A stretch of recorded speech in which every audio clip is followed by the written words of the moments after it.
Time now for Coming In Hot with Brent Wallace, former Ottawa Senator Jason York, and Graham Nichols.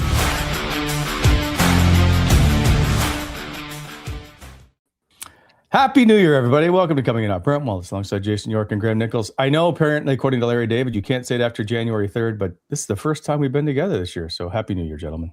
Happy New Year. How are you guys doing? Good. That's a Larry David thing. I saw it somewhere. I don't know if it's in his show or whatever. He's always prickly. He's something's always like you. Larry David's like you. Something's always got him upset. I got plenty of notes today. We're ready to go. I'm still upset over the loss last night of Team Canada. Are you? Come on. Well, why? Yeah, for sure. You want to see the country in the final. Junior hockey. I understand, Yorkie, but the other part is too, like, that's my kids' age, the Michael Misa Peter group. So I like so you're taking it personally because they're your son. My son should have been on the team. Is what I'm trying to get at. Stings a little bit more. Yeah, it stings a little more. So we had a little session last night. I had to walk and get him through it. Half the teams in the NHL, for goodness sake. 100%, but and it doesn't matter, Yorkie. You just always want to see them win. But it was a good game. It was it was fun to watch. It's junior hockey. Half the teams in the NHL, and what are you going to do? Okay, so the whole Czech team's being trained in Canada too. They're all playing in the OHL, the Western Hockey League. 17. That was 17 of them. I thought you didn't pay any attention, Yorkie. I watched this year. He's doing his research. He's doing his research. Are you secretly training him in the back of a barn? 17 players. And the old days of Canada coming in and bullying the other team are over. Everyone's playing a toe drag game now. Like it is what it is. And hockey's way too expensive. So stop. There you go. There's your thing. There's discussion over. Well, coming up later in the show, because it's an Amazon Prime Monday Night Hockey game, Thomas Hickey will join us. He was the captain for Team Canada in 2009 when they won gold here in Ottawa. So we'll have a chat with him about it. Good get by you, Wally. I want to also talk about, and he also does work for like MSG Network. I want to talk to him about Schaefer. I thought he's a hell of a story. I think he's going to be at some point like the face of the league. 1,000%. Graham, like this kid. Did you hear him talk? Did you hear him talk the other night? Kyle Bukowski. Yeah. He's like a veteran. He's like a veteran, and he's like just hitting all the notes. Other fan bases are loving him. 100%. I agree. The kid's got the goods. But like, when's the last time an 18-year-old teenager had that kind of impact? Like, obviously, we've seen like generational forwards come in at a young age. Celebrini? But like those are forwards. But like a defenseman who's doing what he's been able to do at this age, it's incredible. I'm trying to think of Chris Pronger, but I don't even know if that's true. No, I was listening to Chris to Prongs today chat about that, and he was asked that question. He's like, "No," he goes, "I wasn't at that level." That's coming right from him. He's got to win the Calder, right? Like there can't be any other question. 25 minutes a night. I think he's third in scoring. He's winning. He's winning for sure. He's winning. The league's just doing a way better job too with teams, especially when they bring in their young guys. Like it's a way more inviting environment. You have way more resources around you. Everyone wants you to succeed. The old NHL used to have to come in. And not only did you have to prove yourself, you had to prove yourself to your teammates, and it was really tough. Like guys were hard on you. It's totally different. But hey, this kid is my God. What he's doing, like he's doing stuff that Bobby Orr was doing. Yeah. I find it extra interesting because like he didn't play a lot last year, right? Like I think he played in 20 games in the O last year. Like it was just like he got hurt and that was it. And then just to step in after missing that kind of time into the NHL and excel. And he's not just doing it offensively. Like he's playing at both ends of the ice. That's where he put his shoulder into the post, impressive. Right? World Juniors? Yeah. Mm-hmm. He is a hell of a player. Anyway, we'll get to more of that later. We can ask even Thomas, former NHL defenseman. Because I no longer trust your process and thoughts, Yorkie. What? You don't like junior hockey. You don't like any kids. And so I like junior hockey. I just think our new calendar year, Yorkie. New calendar year, and he comes out swinging. My fourth point on junior hockey is we do it all wrong in Canada too. Like the best system in the world is what they do in Minnesota. They got it right there. High school. They got it right. Like if we could take the genie and put it back in the bottle, that's how you do it. You develop that way through school. You use the ice time during the day. You make it way more affordable. And honestly, junior hockey wouldn't even be necessary. You do everything through the schools. I can't listen about Minnesota hockey after the Brian Lee experiment. I can't. No, I'm broken. I'm out. Poor Brian Lee. Hey, I'll guarantee you, if Brian Lee came into the league now, the way they set you up for success, he'd have a lot more success in his career. And the game is easier for players like Brian Lee too that can skate and make plays. You don't really have to be. It's not as mean as it used to be. Bottom line, it's not as mean as it used to be. No, we'll get to. I want to move on from this, but my only point about high school in Minnesota is you can't do it across the country. Canada doesn't have the population for it. They just don't have good enough players to play high school hockey, and it's not cheaper if you're playing in the O. The point is we have all this ice during the day that goes unused, and you waste time now in gym classes where you do nothing. There's a lot more schools being opened now. Yeah, but they're all for profit. They're all for profit, and they're big bucks. And they're big bucks to go to, Wally, as you know. I think isn't like All Saints in Canada? I think they had a hockey program there for like a little bit, didn't they? Like where you could actually do it instead of gym class. Yeah. There's what's the one in the PN? John McRae is a sports school. McRae. There's a French one in Canada. Yeah. The problem is hockey is just such a business in Canada, and with the amount of money that's being made and the cost of equipment, and it's just also too, like if you practice during the day, like anybody that has kids in hockey knows what a grind it is during the week. Like you're at the rink at night when your kids should be at home doing their schoolwork. It's like a 4-hour night. It's stupid. And if you want to be good now, unfortunately, you have to spend tens of thousands of $1,000s on power skating and stick handling coaches, and you do. And it's sad because it didn't used to be that way, but that's the way it is now. And I hate it because I grew up an outdoor rink guy. Now, if you're just doing the outdoor rink, you're behind. You have to have the outdoor rink now, actually. No, you have to have the chillers. You got to have the chillers, Wally. Yeah, like all the kids. Go look in the NHL right now, especially the Toronto kids, about how many kids have chillers in their backyard. I remember going to one. I'll say Stutzle, Canada area.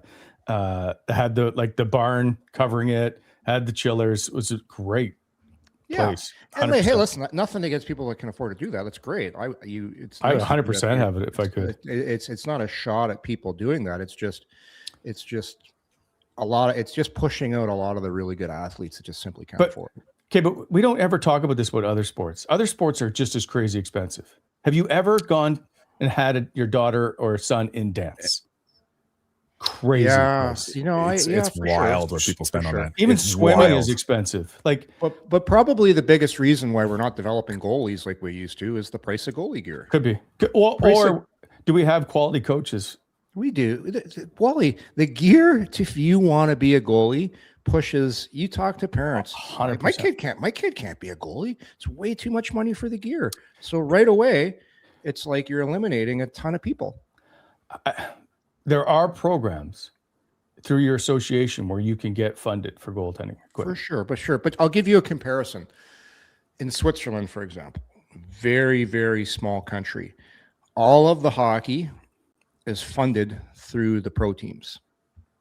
So my team I played for in Lugano, I remember because I brought my kids over for Christmas break, and to play hockey there, and mind you, this was 2007, it was $100 for the year, and they gave you all your equipment.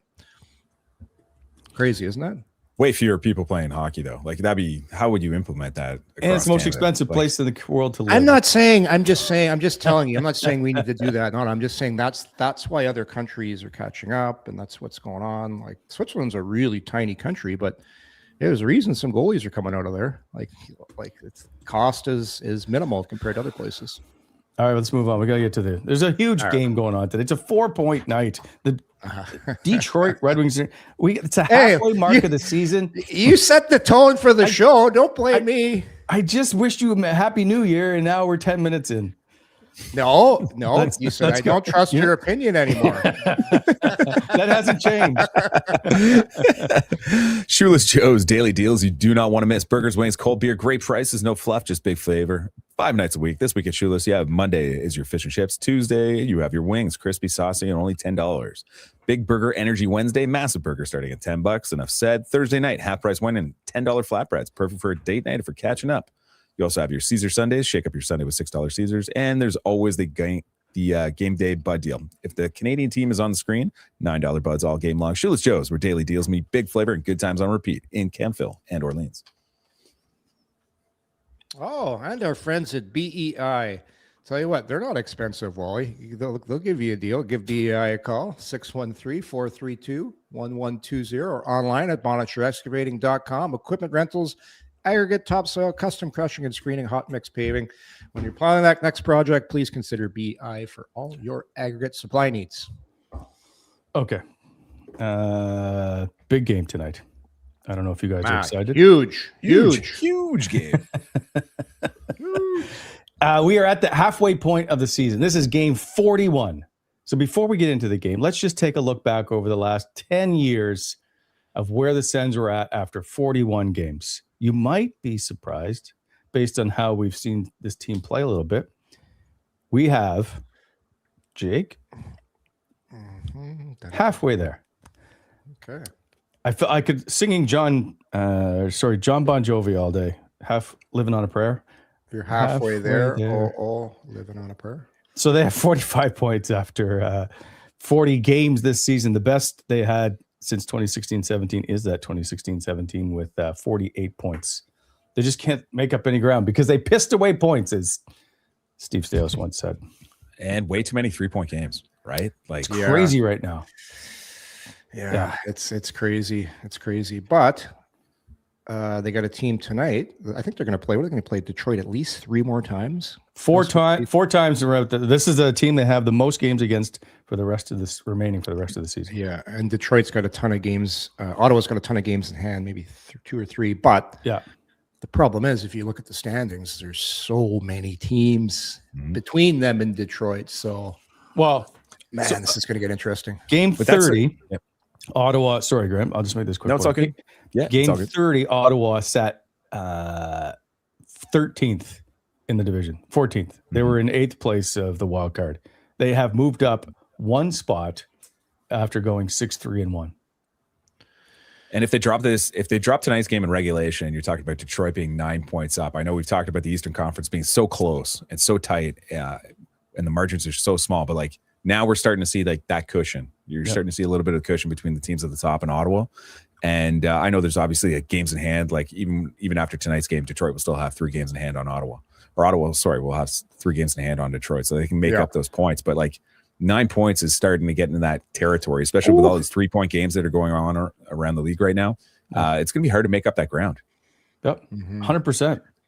So got 40 games played. So you look at this. This is a game tonight. You get to 41 games. You get to 47. Let's see, is with Washington. It's looking more and more like it could be a wild card team for them, but there's still a lot of games left, boy. I keep waiting for Montreal to fall back, but now the more I watch Montreal, I don't think they're falling back. They just keep winning, just like yesterday. They just keep winning. So you look at teams like Detroit. Yeah, you look where Florida is right now. Like, they're getting healthier. So I don't see them falling back. So it's a big game tonight for Ottawa. A 4-pointer tonight. Yorkie, let me ask you. In the last, I know this is a weird number. The last time Detroit lost 2 games in a row was way back in November. So in the last 17 games, how many wins do you think they have? Detroit? Yeah. The last 17 games, I'm going to say they've got, they're 6-3-1 in their last 10. So. Yeah, we keep waiting for them to fall off, right? We're like, Detroit won't. They're 11-4-3. Yeah. But have not lost back-to-back. The thing that just Regulation. keeps really sticking out for me with Detroit, which was why I don't believe they're a playoff team, is I look at that goal differential. I know, but Montreal's the same. But no, Montreal's getting better. They're even now. Detroit's a -7 hockey team right now. And their underlines are horrible right now, Yorkie. Like since December 1st, they're like dead last in like several like shot metrics. And goal metrics. They're living on the power play. Well, they're getting some saves and they're scoring. They're scoring on their shots, right? And that, like at 5-on-5, their play is not very good. So you want to talk about Ottawa being able to take advantage of a team like that. This is the perfect opportunity to do. Ottawa's playing extremely well at 5-on-5. Looks like their penalty kill is starting to click a little bit. And they're getting saves. Graham, what did you say? The penalty kill is starting to click a little bit. Graham. They're getting saves. They're getting saves. It's crazy. Weird. Weird what happens when you get saves. So I have a little note for you today. I specifically have it just for you. We talk about their penalty. It's still 31st in the league. It's still not very good. They're 31st on the road overall. They are 5th at home. But since almost like 6 weeks, I get it, since November the 15th, Jake, killing it at home, we call it. They are first in the league in penalty kill. First at 92%. 92 points. 10 games. I was watching their penalty kill pretty closely last game. They've made some nice little changes to it. Like you didn't see the net front D going down like he is now. Especially you saw Sanderson doing it last game. Instead of just standing in front of the net and letting that guy walk off the side and give him all kinds of time and space, they're going towards him more and sliding, putting a little more pressure. Like that's to me, I was always wondering before, why are they just standing there and taking the back door away and letting that guy have so much time and space? That's what, to me, that was their biggest problem, besides not being aggressive enough. So that the change they're doing there down low, I think has really helped. And they're being much more aggressive when they have a chance for 50-50s. Those two changes, I think, are big reasons why this PK is getting better. Like the numbers, if you just look at the number, the penalty killing number where they say like, but hey, this is interesting. Well, you've been sleuthing around here. Good for you. 90%. 92%. Like, do we put it to bed now that the PK is horrendous, or can we like go, okay, like we can see that maybe it's not as bad as we've all been trying. Because on the road, I think they've allowed 31 power play goals. 22 of them, I think, are on the road. Yep. Graham, and don't forget too, like they weren't getting saves. If you look at the metrics on penalty killing, your number one penalty killer is your goalie. Yeah. So if you're not getting saves, that's the worst thing that can happen to you as a team. So all right, as Yorkie said, it's like, and Travis Green alluded to this in like immediate availability, Steve Staios did. A lot of teams play the same structure. Like, you talk about hybrid diamond. A lot of teams are doing it. And the difference is, and Yorkie's been railing against this point like all season, it's just like you need to have that assertion. You need to have a little bit more aggressiveness. You can't play passive, especially when the puck's going from high to low. Like you have to take away time and space for those skilled guys down low. And for the bulk of the season, that just simply wasn't happening. And now, as Yorkie alluded to, like you're starting to see that happen more frequently. The results are there. They're getting timely saves from their goaltenders. And that's what you want to see. Yeah, because don't they have the worst save percentage? They did. It started to climb. So the last couple of games, I think they're like I think the opposition's only scored once in the last 11 opportunities against Ottawa. So it's gone up. I think they're like third worst now. So it's improved. And one more positive note, because I think it was just a week ago we showed that Ottawa had the 7th worst PK of all time percentage-wise. They have dropped. They're now like 25th. Yeah. So hey, there you go. Just cruising. What's happened? They've got a little more aggressive, made some nice little adjustments, and most importantly, they're getting saves on the penalty kill. Hey, and Maryland's playing some good hockey right now, and they need. Well, there's no choice because he has to play. Your best penalty killer is it's your goaltender. Hey, but listen, I'm still waiting. Fingers crossed. I want to see the debut of the Shep dog. Did you see him after the other game coming out, skating out there, salads everywhere? He looks like I stole this from Graham. I think I tweeted it the other day. Graham mentioned it on the show last week. He is the doppelganger For Otto. You know who Otto is, Wally? No. Otto, and I don't know if they refer to him as by name in the original Happy Gilmore. The original Happy Gilmore, the doppelganger is the caddy who looks exactly like the sheepdog, the homeless caddy there. That's washing his underwear in the ball washer. He looks just like the sheepdog. It's uncanny. Uncanny. Okay. Well, I'm all for. I think it's probably never seen Happy Gilmore, the original movie. No, I have. I'm not. I don't watch Jake, it. Jake will find a picture and throw it up. It'll be all You're right. telling me you don't know who the caddy from Happy Gilmore 1 is? No, Yorkie. I know. Do I have it? You can't visualize it? No, I've seen him recently because of Shepdog, actually. That's so. So yeah, I have. Jake, just check your email. I have. I tried to slide something into the show, but I can't. Anyway, I'd like to see him start in Colorado this week, but I don't think it's going to happen. You think they're just going to keep rolling? I don't know, but Carolina? Maybe like. I haven't checked Belleville lately. How's Sogard doing right now? Well, that's what I was going to say. If he's had a couple of good games, I know did they just win or lose 3-1? I think they just lost 3-1. I wonder if he gets the call up to play the game if they have to play one of those back to back. Do you know how much that would galvanize the room? If Shepdog was in? Oh, if you threw that beauty into a game and he got a win for you, oh my God. Like it would be unbelievable in that locker room. Yeah, like we'll find out because tomorrow they're going to leave on that trip. I'd like to. We're not going to find out anything. They don't announce the goaltenders early. What are you talking about? No. Even if Sogard's on the trip, right? If Sogard's on the trip, we'll see. And if Sogard's on the trip, we know he's going to get one of the starts. I wonder if they leave after. Yeah, I guess they're probably going to leave tomorrow. I'd imagine. Huh? Well, yeah, they have. Like they don't have much choice, right? Well, actually, weather's getting better if you're for traveling these days because teams are with flights and that. +3 this week, Wally, here in Ottawa. The rinks are going to melt. Kind of need it. It's been freezing cold the last couple of days. Oh, you guys are babies. You know it's cold. You know it's cold. You take your dog. You go stand outside and you do some work outside. Yeah. Hey, listen. I walk Gertie every day. I'm aware. Does Gertie pick the feet up when it's too cold? Sometimes, yeah. Is that just because of the salt, or is it too cold? That's what I'm. That's what did you create here? We've got that's the Shepdog.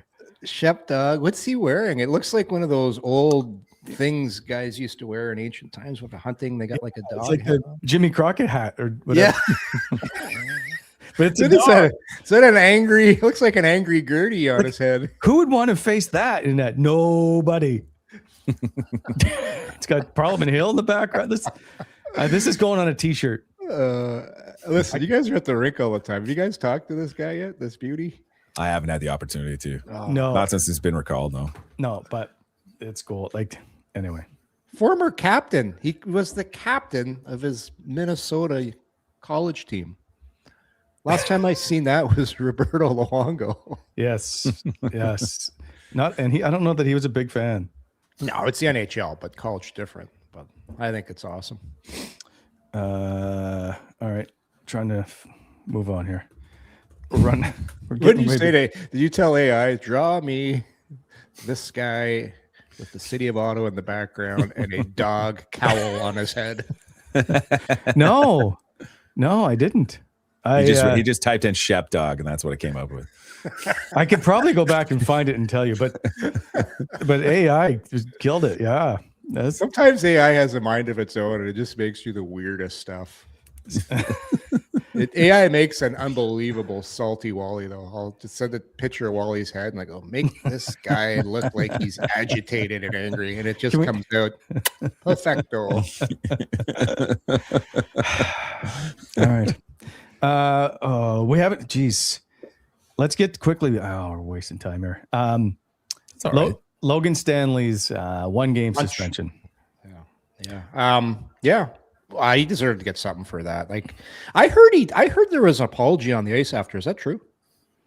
I don't know, but I would suspect there is. Yeah, like Logan Stanley's not that type of guy. And I'm guessing everybody, if you follow Ottawa, you may know that Brady's hand is wrapped. But that doesn't mean the guy in Winnipeg pays any attention. Yeah. The thing, and I'm not excusing, you got a game. I think that's good. When you Same get with Beecher, right? In a Calgary. That's the thing with hockey after the whistle. Like some guys can bring down the temperature quicker than others. Some guys can hold back punches quicker than others. Yeah. And you'll always see stuff like this happen. It happened in the Calgary game too. Beecher got did he ever pop oh boy. And I thought he'd get more because they're already kind of officials, linesmen already anyway. He got McCarron good, but that's the thing. Like fighters that fight all the time, when they get in the fights and you see when they got a guy down, they're like, okay, it's done. But some guys that don't fight that much, like you get so mad when you're fighting. Yeah. Like the wires cross. The wires cross. Like so that's why you can't do that after the whistle. Well, anybody that's ever been into a fight, like you're not always calm when you're in your the best guys that do it are calm, but the guys that don't do it all the time aren't calm. They're angry like Wally. They're going nuts. If I'm in a fight, I bet you the wires are probably crossed. So like it's a lot to and I'm not saying that's what happened here with Stanley, but in other incidences when you see stuff go over the line, that's a big reason why. Like hockey's a super emotional sport, and a lot of times you can't pull it back. It's like when you go to commit to a hit and the guy turns his back at the last second and you put him through the boards. Well, it's not trying to hurt. It's just that's hockey. So do you think Zoe's pretty much summed this up? The Batherson's got Stanley next, so not to worry. Noted pugilist. Do you think there's more? If there's anything like they don't play again. There's no Dylan McDermott, Curtis McDermott. Jesus, I don't know why I keep calling him Dylan. There's no Curtis McDermott in the lineup again against Winnipeg because they don't play. I don't think so. He got his game. I heard there was some sort of apology on the ice. I'm not sure where I heard it from. Well, it wasn't when Brady was going to talk to the bench. Yeah, maybe I'm wrong. Yeah. Hey, listen, And it is stupid though that Brady gets he's gone. It's not stupid. It's you can't go 10 over minutes. to the He's bench. gone for 10. No, but then slap another misconduct on for the sucker punch. No, but it's so stupid that a guy who gets sucker punched is gone for 10 minutes, and the guy who did the action gets Rule 75 2 minutes and an additional 2 minutes. You don't know what he said to the bench, but I'm going to guarantee you it was something about somebody's dying. Yeah, 55. Hey, you're allowed to say that in hockey, Wally. You can go over the bench and threaten someone's life. You cannot. And it's in the rules. Well, you can, but you can't if you call somebody like a Tinkerbell or something in minor hockey. You can get kicked out for the year. Anyway, moving on. Lots to get to. I'm not entertaining it. I don't know if Thomas is supposed to join us in a couple of minutes, but I want to get to Steve Staios' comments. Okay. Which ones? Well, he talked for a while. He talked for 24 minutes. He talked for 24 minutes, but he is the Jerry Seinfeld of NHL general managers. He says nothing for most of it. It's the show. You're laughing the entire time. I don't like to laugh, so no, I just listen. He doesn't say, but I'll give him credit because he called out his goaltenders, which rarely does that happen. But he said, hey, we'd be in a much better place, basically, if our goaltenders made some stops. I'm paraphrasing, but that's the general sense of it. And he also said, the PK hasn't been very good. Certainly has turned around of late, but he is a very even keel guy that never gets overexcited, right? Like, he's like, hey, our numbers are really good. If we just didn't basically screw a few games up, we might be okay. He is diametrically opposed to what we experienced under Pierre Dorian. And I think you know what? And I will say, I am disappointed in this. Well, because every time Pierre or Eugene would speak, right, it would be like, oh my God, we have so much to talk about. And then under Steve and Michael, Michael has had some, some little clips where it's like, oh, he said something. But Steve, by and large, he's very protective of his players. Doesn't say a lot. Travis Green's the same way with his lineup decisions as well. He doesn't give you a lot to chew on. No. And I think it is a welcome departure for where it was in the past because there is no craziness. There's measured responses, but he doesn't give you anything. And I just wonder, as this team becomes better and more competitive, I think you're going to see public sentiment sway from oh God, this is way better than it was before. But now it's like, come on, man, like you have to say something, right? And I feel like it's going to swing. And we've seen that in Toronto with the Blue Jays with like Mark Shapiro and Russ Atkins. Like they take a lot of heat in that market for being professional and not saying anything. They'll be verbose. They'll give you a lot of words, but they don't say anything. 100%. They like going into last season, they were vilified. Like, how are they still here? What is Rogers doing? These guys got to go. And then suddenly it's, we've always loved you guys. Yeah. Never doubted anything. Always had faith. Yeah. Trust the process. I'll take what we have right now versus what Graham was talking about with the like. You can't run a professional sports team the way it used to be run here with the comments, and you're just gaslighting the fans and doing stuff that doesn't need to be said. Yeah, sure, you're not saying much, but this is 1,000 times better than it used to be. We can all agree. 100%. So, moving on from him calling out his goalies and being fairly vanilla, he didn't say like. Again, he reiterated they don't know when Olmark's coming back. They used the general, hey, we're always talking, we're always looking to make the team better. So is there help on the way? I'm not sure, but I get the sense that no, there isn't at the moment. The reinforcements coming, if you will. And I don't know how they would play that out. But Carter Yakamchuk almost got called up. Allegedly. Do you buy that? No. Because I don't No, I don't really understand it or see. So let me ask you guys this: so if you call him up, if you call Yakamchuk out, because everybody always wants the shiny new toy, right? Right. Yep. Who are you taking out? Well, that's just it. Like obviously, like Shabbat got injured during the West Coast swing, so like that creates maybe an opportunity for it. But Yakamchuk plays on the other side, so you're going to play a right shot defenseman on his offside. I guess like Matt Pala's been doing it, but another guy still has to come out of the lineup to facilitate that addition. And I just don't know who that person would have been. Like the Spence, when that happened, Spence had elevated his game for that time being, and was getting elevated. Millen, like Matt and Paolo was getting scratched, and like you had to scratch a pretty good player. They sat Jensen out a game. I think Yakamchuk is exactly where he needs to be. I know he's hurt, but he needs to work on the defensive side of things. He needs to learn how to be a pro. Staying down in the minors is not the worst thing. Take it from me. I did 3 years there. I look at Clevin. They sent him down there, especially big guys like and Yakamchuk. He's not going to play on your power play. Like you're not taking Jake Sanderson off your power play to put Carter Yakamchuk on the first power play. You're not doing it. Jason York, the 1927 AHL champion. So 1927. Did you say 1927? The Adirondack Red Wings. All right, moving on. We have from Prime Monday Night Hockey, Thomas Hickey joining us to the broadcast. Thomas, nice to see you again. Now, you won't remember, but we spent a lot of time chatting back in 2009 as you were captain of Team Canada here in Ottawa. I remember, Brent. Oh, wow. Yeah. Did you hear that, guys? Was he salty back then, Thomas? No, he was not. Times were good back then. Not like waking up today to Team Canada being out. So different circumstance. Yeah. But that Thomas, how does that make you, like, having been there and won? Like, does that hurts a guy that's been in that program? Like, I'm not saying you're mad at the guys or anything, but it's disappointing to watch, right?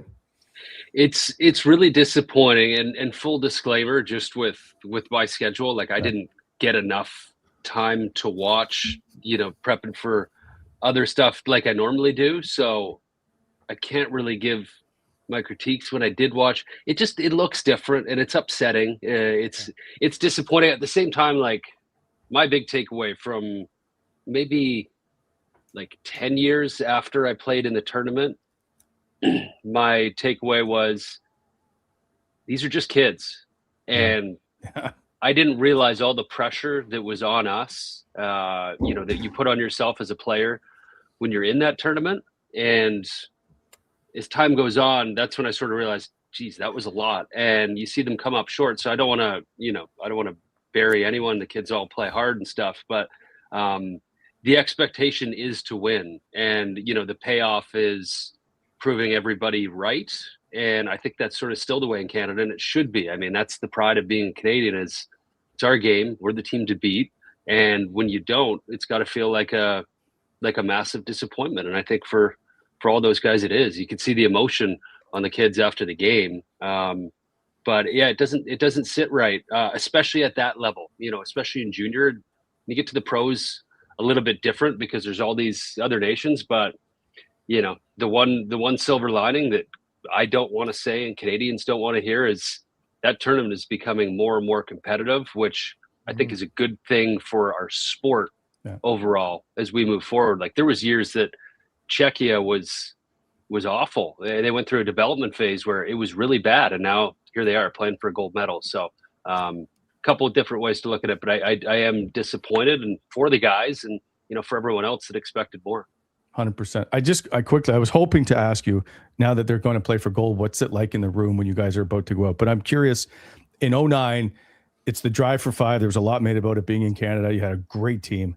What was the room like as you went out for that gold medal? And I don't know if you felt any easier because you came away from the New Year's Eve game with the big win over Russia.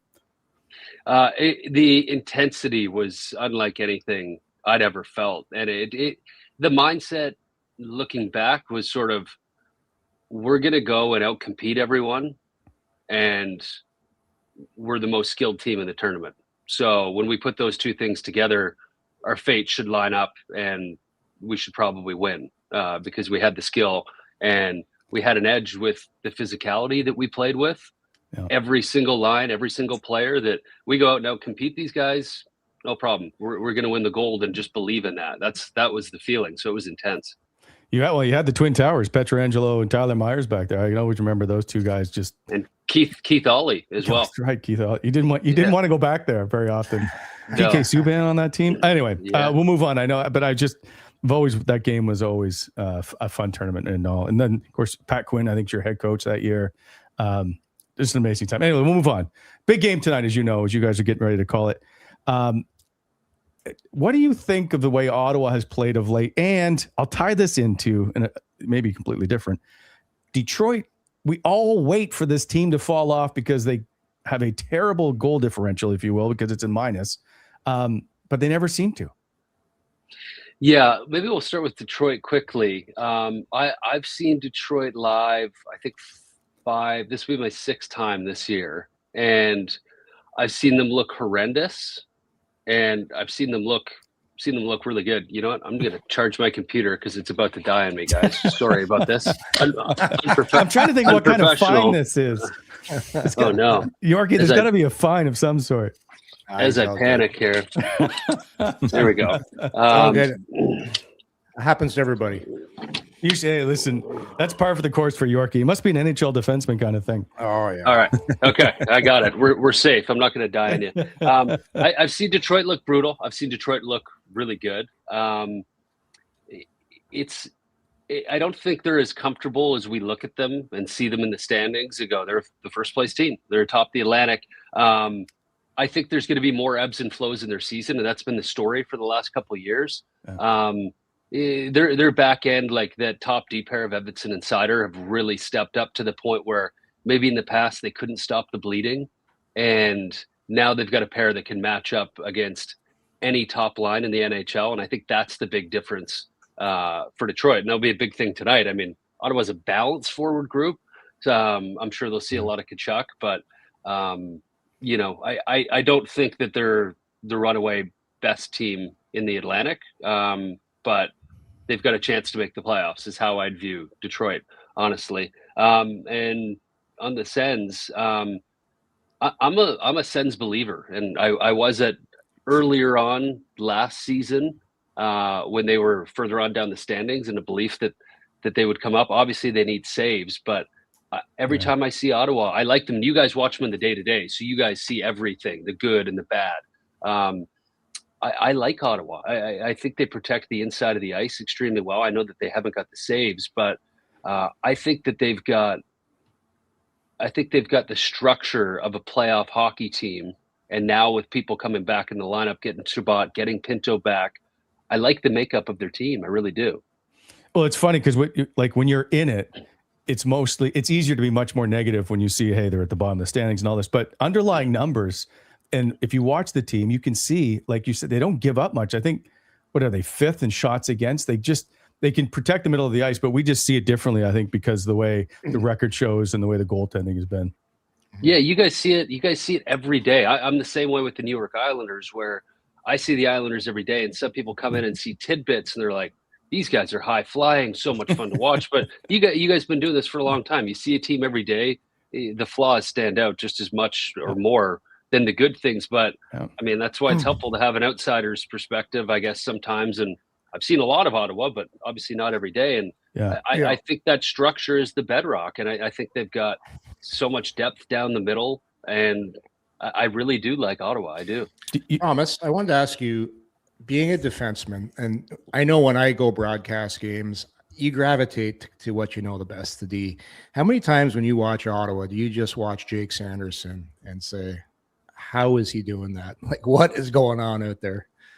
It's beautiful. Like his first year as a rookie, I'm good buddies with Travis Hamonic because I played with him, and I remember Hammer before the first game that I was working doing Ottawa, and he's like, Sanderson defends unlike any young player I've ever seen in my life. And I started watching Sanderson in his own end, and I was equally as blown away with the way he defended his first year in the NHL as I am watching his game evolve right now. And I would just watch those little things, and then he's picked up so much stuff. His ability to join the rush authentically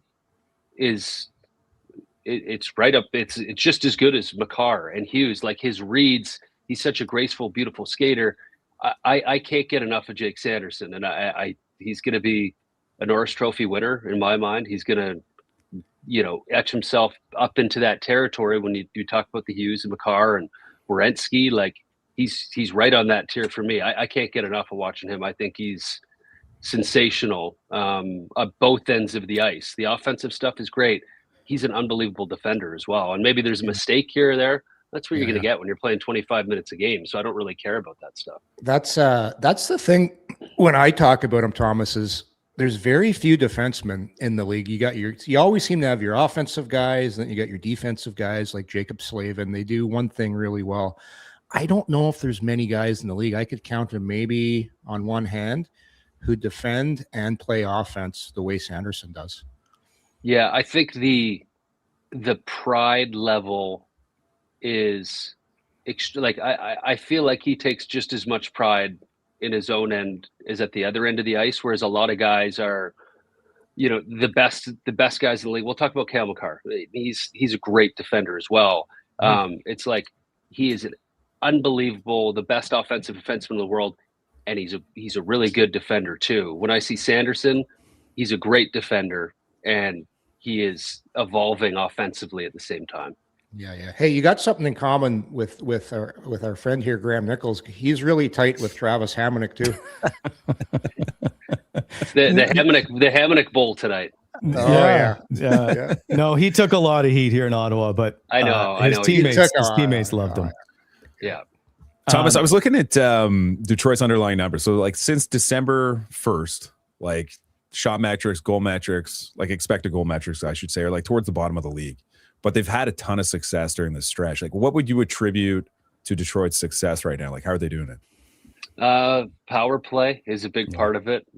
You look at that power play, a scoring threat at every spot. Like Seider does a nice job up top, but DeBrincat, Patrick Kane on the half wall, Lucas Raymond, Larkin in the middle. That type of depth with their power play and just one-timer options everywhere, and they execute at a high level. That's a reason why I'm not so pumped up on Detroit being like thinking that they're the top team in the Atlantic. I don't believe that, but to me they're just right in that mix, and good for them for overcoming the tough times. And I think when you are struggling and your metrics don't follow you around, it is helpful to have a pair that you can play for 26 minutes a game, and they can make sure nothing too bad happens. And I think that's what they have with Edvinsson and Seider, who are both, I think Seider's 23. I think Edvinsson's 21. Like, they're in really good shape.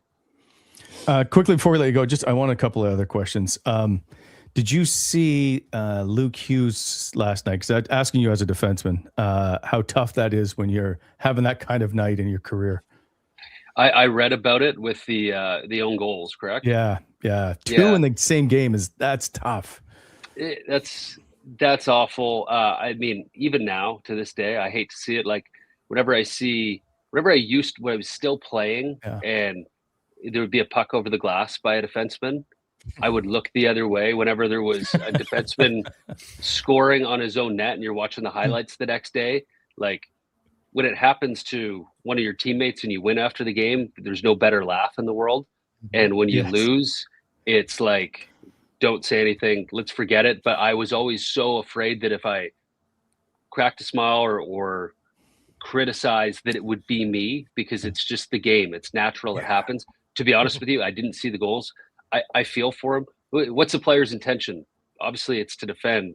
Some guys end up on the wrong side of that and have those moments more than anyone else. But now that I'm doing this job, I feel like, okay, I know I'm never going to flip another puck over the glass or score in my own net. So I sleep a little better at night. But that stuff would haunt me when I was playing, when I'd watch other guys do it, because I'm like, it's coming for me someday. Thomas, that's so funny. You said if I make fun of a guy, it's going to happen to me. It's almost too. The odds are when you play the credit card game on a team deal, the guy that always wants to play the credit card game usually loses.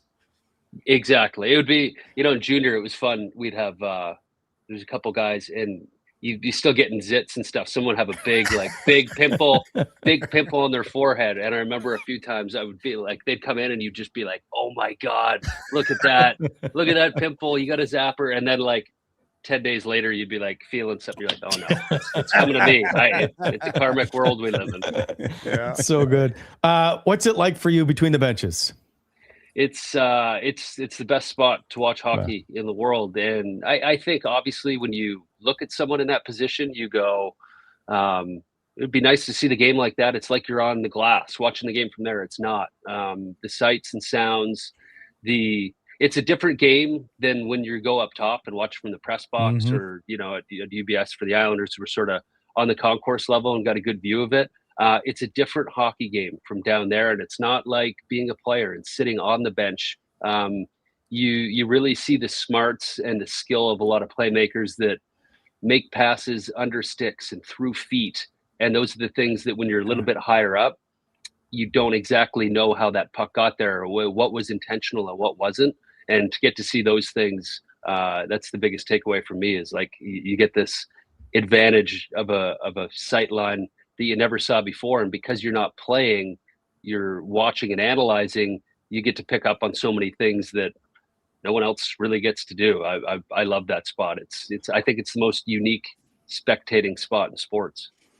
How is your reflexes? Are you worried at all about a puck being fired into your little neck of the woods? Actually, last time I was here in Ottawa, I had a puck deflect and it came at me and I was like, oh, great. Like, I've always wanted to catch a puck like this. Hit my hand, fell down, and I didn't catch it. So I was upset about that. But you got to be aware. Like, I learned the hard way my first year doing it. It gets cold down there. Had my hands in my pockets. And now my thing is whenever, as much as it's pucks, it's sticks is the bigger thing. I had two guys in front of me. They came and hit, and I didn't have my hands up. And I'm watching it, and all of a sudden I got popped on the top of the head. But it was two guys that went like this, and a stick came up and hit me. So now whenever it's close, I'm always putting my hands up. I was talking to Louis DeBrusque, and he just carries, like, he's got his notes, but he's also got a little clipboard with him that he'll use to protect himself. But it keeps you really engaged in the game. But it is dangerous. I thought I was done getting hit in the face, but it's inevitable that you'll get a stick or something there. But it's even more reason to double down on my fact that it's the best place to spectate in all sports, because you're actually in the game at times. Fair enough. We appreciate your time, Thomas. Oh, I got one last one, if that's all right. Yeah. Before you jumped on, we were talking about Carter Yakamchuk, development time in the AHL. Like, you were a highly well-regarded prospect, drafted 4th overall in 2007. Like, can you talk about how important that development time is in the AHL, just like letting him marinate in that? And then at the same time, you cover the Islanders, you see a lot of Matthew Schaefer. Like, how impressive is it what he's doing right now?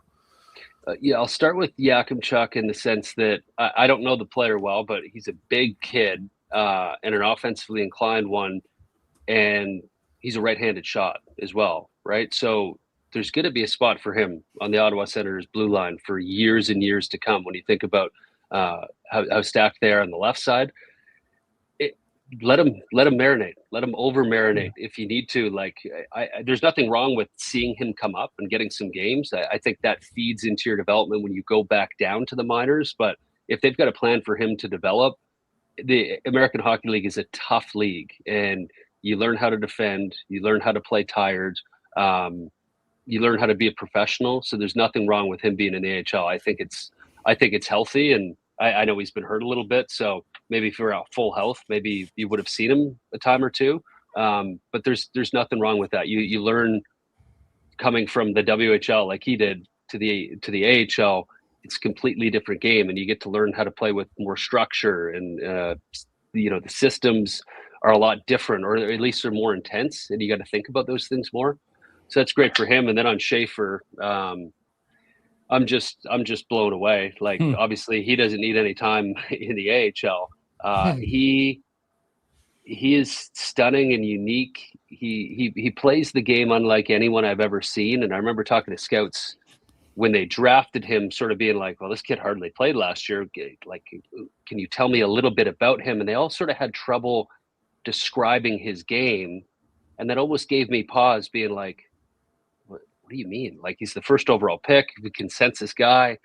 And not that they had trouble doing it, but trying to explain the intricacies of how he plays the game was not an easy thing to do. And I find myself in that same spot trying to explain how unique he is. And, if you get some free time, watch the third period of the Islanders versus Toronto on Saturday, and you'll see he was before that beautiful goal he scored to tie it up, like right off the face-off on our broadcast. I was like, we need to get this off the face-off. He got the puck and he's looking around, he's seeing everyone, and he passed it and made a hand gesture to one of the guys, being like, make sure this thing comes back to me.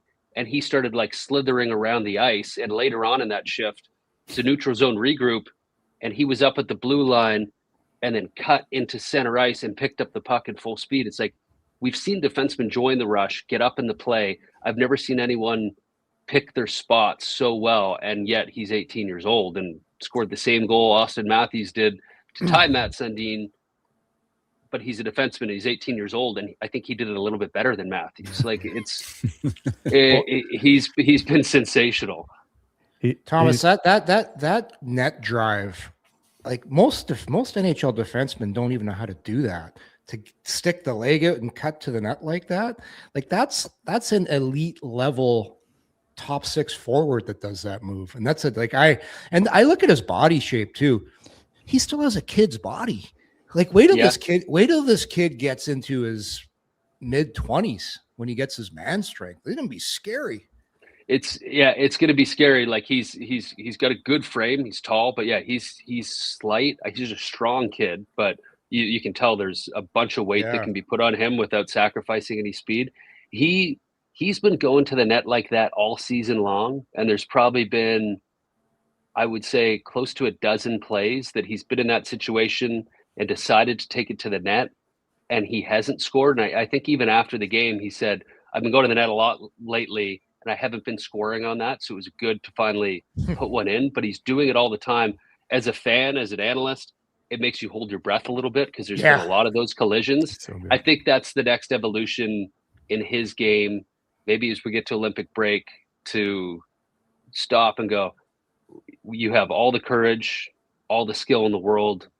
Let's just be a little bit careful, because he makes an impact every single shift that he's out there. You can tell he wants to influence the game somehow, whether it's defending or offensively, that he puts himself in some tough spots. I mean, no one's been hit more on the Islanders than him. But that's just because he's trying to make something happen every single time. And that's just an example of, like a forward, like a top six guy driving the net, like a power forward. That is part of his toolkit. And you're going, why, as an 18-year-old, or why, as a defenseman, do you already do that as well as anyone else? I can't really explain it. It just comes natural to him. Would he be on your Olympic team? I had him on mine when I did my projections. He would be. It's not the end of the world that he's not there. I don't think Hockey Canada made a mistake, but he would be, because the one thing everyone says about why they wouldn't have him, well, it's a lot. He's 18 years old. It's a big stage. There's no moment that's too big for that kid. And I wouldn't have been saying this at the start of the year before I got to know him a little bit. Like, no moment is ever going to be too big for him. He's unique. He's special in a way that the rest of us aren't.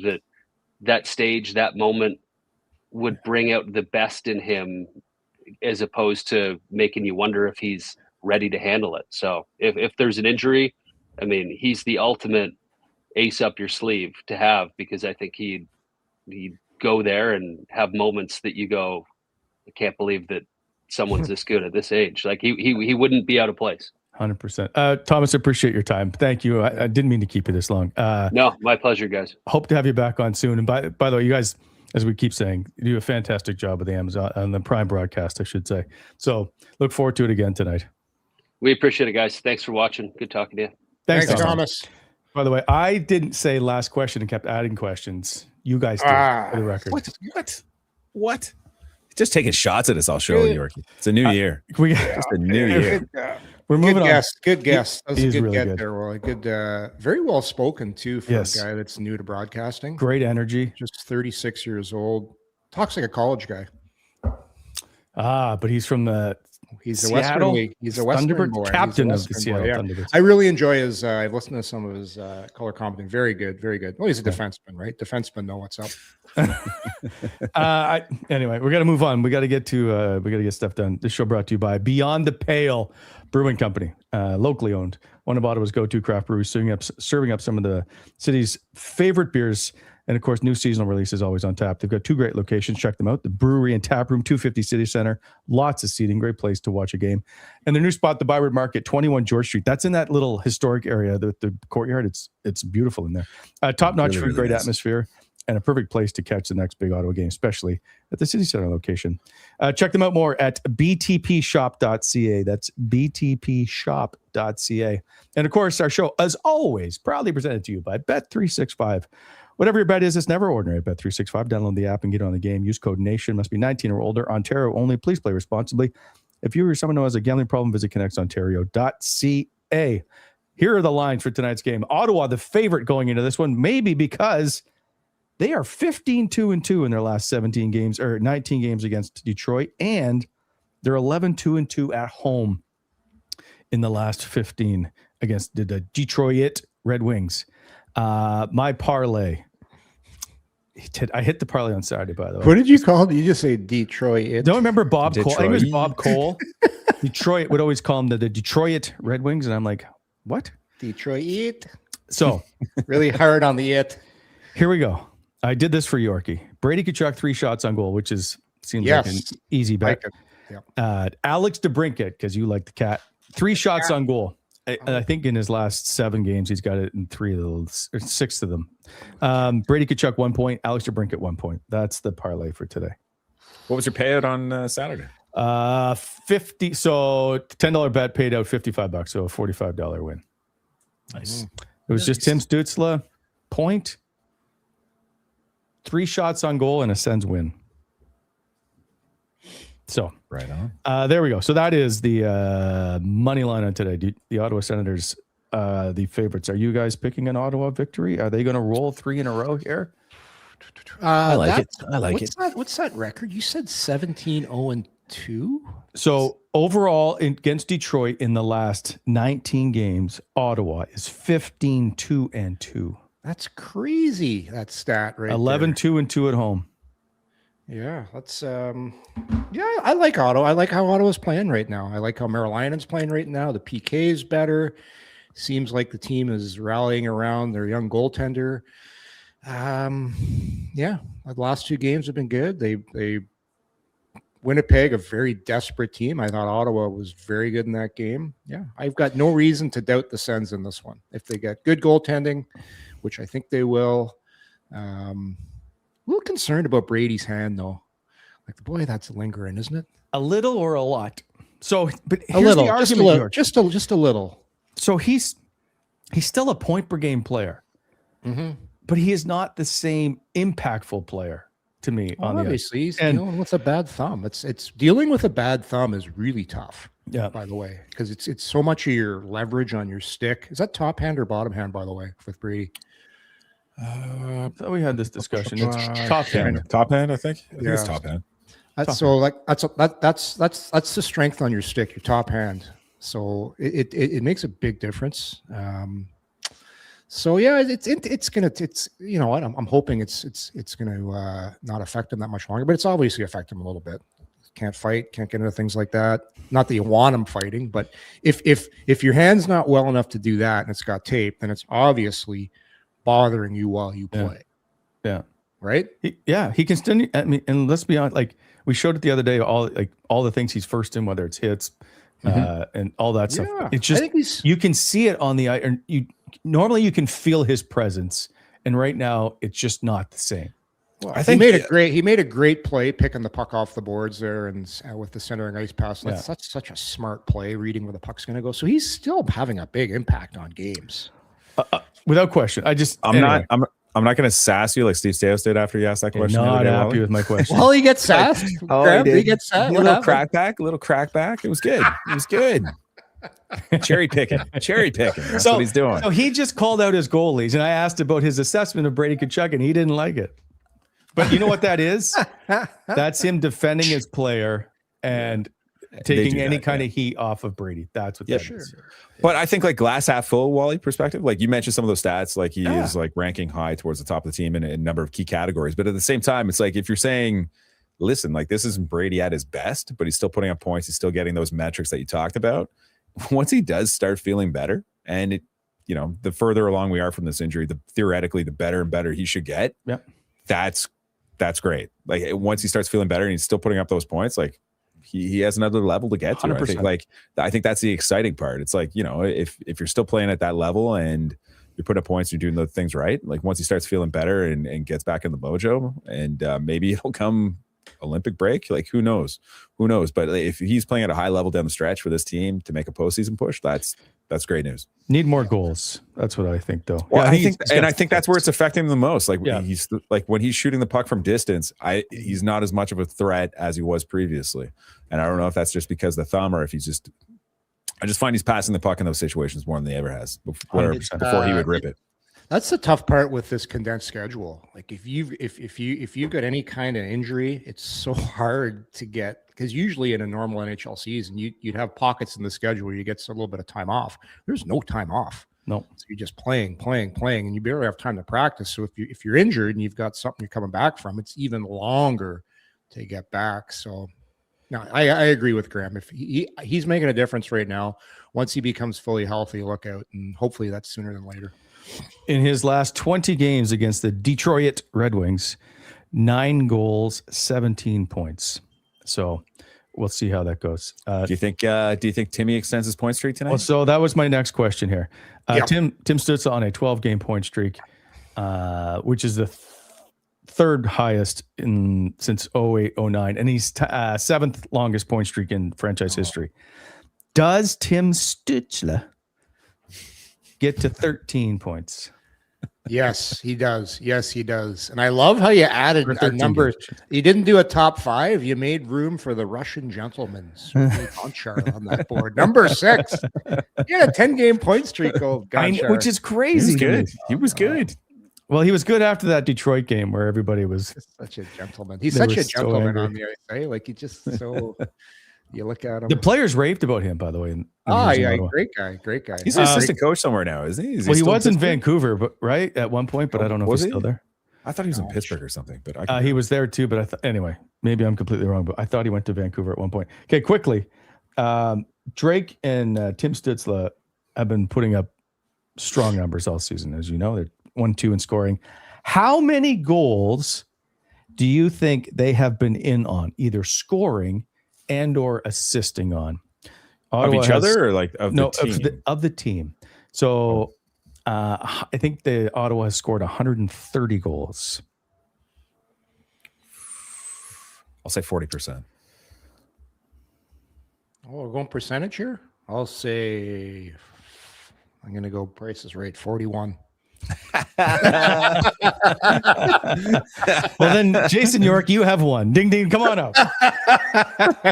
Greasy. That's so greasy. Just 40, a greasy move. We're going to have to get Price Is Right music now. 49.2%. Well, does that mean Wally's Bob Barker? Yes. Have your pets spayed or neutered.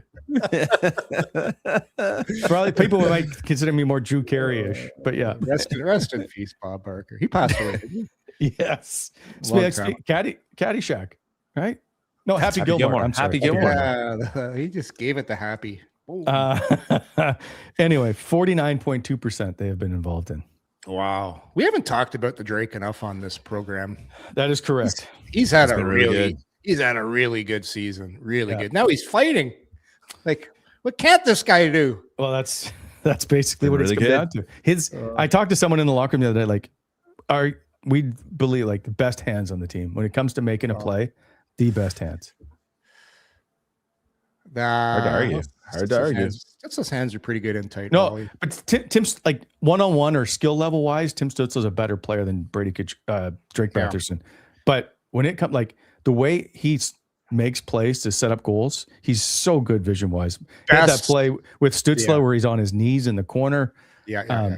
That's what I meant. When people were all over Drake, I've always been a Drake guy. Listen to you now. Come on. We're neighbors. Listen, Sauce. He makes the best little sauces on the goal line. Like some of those plays when you got a guy sliding at you, the level of difficulty to sauce it over a guy and get the puck to land flat that quickly. Nobody does it better than him on the team. His passing. And that's the thing. And I think that's why he probably could score more. But his brain, like he sees a lot of things out there that other guys don't see because he's got that elite shot too. He just doesn't use it all the time because he sees some other options where you watch some players are just so wired to shoot. He's just a fun guy to watch. He's got a lot of tools in that toolbox of his. 100%. So let's get to the rink. I got to have a chat with Drake. So they're about to be on the ice in 23 minutes. So actually they'd be on the ice starting now. So here's your work for today. Number one, if you remember to do anything at the work today, you need some Shepdog footage. You need to have a chat with the Shepdog. I will see what I can come up with. Bring him in a pair of white coveralls and see if we'll put him on. Yeah. Get him on the show. I want to talk to this guy. Yeah, get him on the show. They're traveling. Unless we're doing a Friday show, we'll see. No chance. Well, so there you go. Oh, quickly. We have a new merch store set up. CIHSens.shop. CIHSens.shop, where you can get all your favorite CIH merch, including the Salty Wally and the Shed Wi-Fi t-shirt is available. Also, you can order a mug. That's Salty correct. Wally shirts. I love it. So CIHSens.shop is the place to go, and we will take care of you. Can you imagine being out at the bar one night or at a game and somebody cruises up with a picture of Salty Wally on their chest? I want to go into the dress. I want to go to the dressing room after like a practice, and one of the players is wearing it. That'd be. One player had a Lean Us to Victory t-shirt. They didn't wear it. I wanted them to wear it around the room. There is also ladies' clothing as well, female, women's. I don't know what the proper term is, apparently. Anyway, CIHSens.shop. It's all there. Go check it out. And Yorkie, I don't know if I can get you a discount, Yorkie, but you can order there as well. I'll buy a shirt if we get a Shepdog one. Just limited edition. I do. I will make it if we can. I got to get his approval, and then we'll donate the money to charity. But if I can get. Wait, Jake. Oh God, we gotta get here. Do you have Big Red available? Can you put it? We also have Big Red.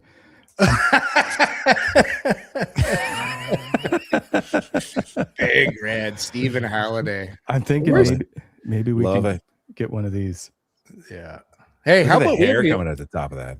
How about the thing the Sens posted on the weekend with Amadio doing the? It's me, Amadio. It's me. So I'm pissed because I've talked to him about it off camera. I thought it would be disrespectful to have him do it on camera. And he did it. I'm so angry when I saw that. I was like, son of a. Anyway, they're stealing all our ideas, Wally. They're stealing all. Yeah, it's obvious. Okay, we're out of here. Talk to you guys tomorrow. See you, everybody.